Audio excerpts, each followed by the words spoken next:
Hi, my name is Elisa and I'm with California Educators Together, and we are here in beautiful Mariposa, and we're about to go check out Keith Trump's lesson that he did for us on the platform.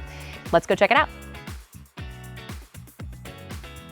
Going to be talking about number lines, and we're going to start by thinking about this number line. I haven't labeled everything, but I want you to take a moment to look at it and think about what you notice and what you wonder. I think it's a low floor, high ceiling activity for sure, because you start out with a number line. That's more or less blank, right? There's a 0 and there are arrowheads, and that's it.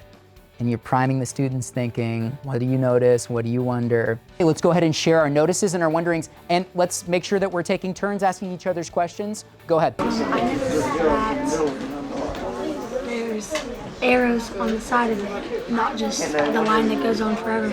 I saw in today's lesson students who started their thinking with kind of a rigid, oh, it's gotta be to the right, or it's of B, or it's gotta be in the middle, or it's gotta be to the left.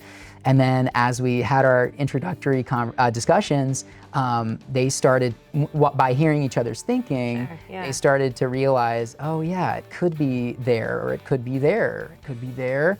And you just sort of start seeing all of these different ideas popping up. Ayla, what were you thinking? Can either go, well, it's just a 0, so it can go negative or positive. If there was an arrow, it could go into the positives or into the negative region, whichever way. But there's no arrow, so we don't know. Or other values. Interesting. Okay, Maria, what are your thoughts? I noticed that it looks like it'll have negative numbers because the 0 is in the middle instead of like being closer to the left. Then that's just the perfect time to send them into groups and let them work it out, right? Run experiments. They're running experiments with different values for A and B, and they're seeing what happens with the number line, and you're getting all of these amazing number sense interactions and development. And then we sort of push things deeper by sharing those out, sharing out some of the observations, and having students walk around the room and look at each other's thinking.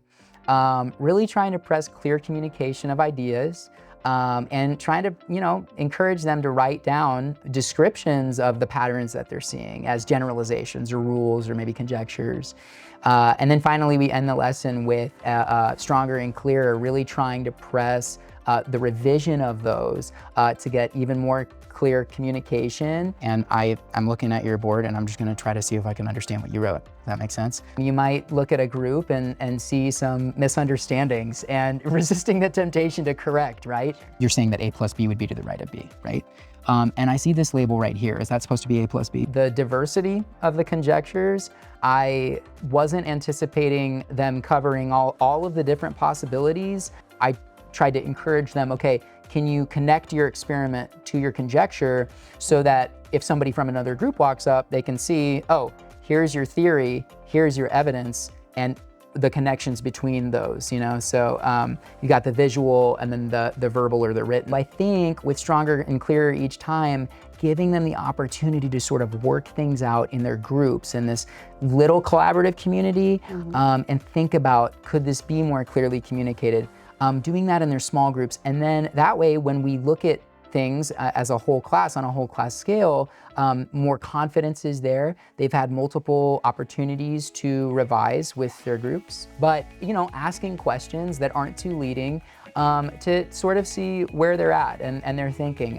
Sometimes you'll walk to a group and you'll ask an assessing question, to see where they are, and to see if they know where they are, And then sometimes you walk up to a group and you see a great opportunity to ask an advancing question, and sort of press that thinking further, not necessarily providing an answer to that question, and leave them with something to discuss in their team,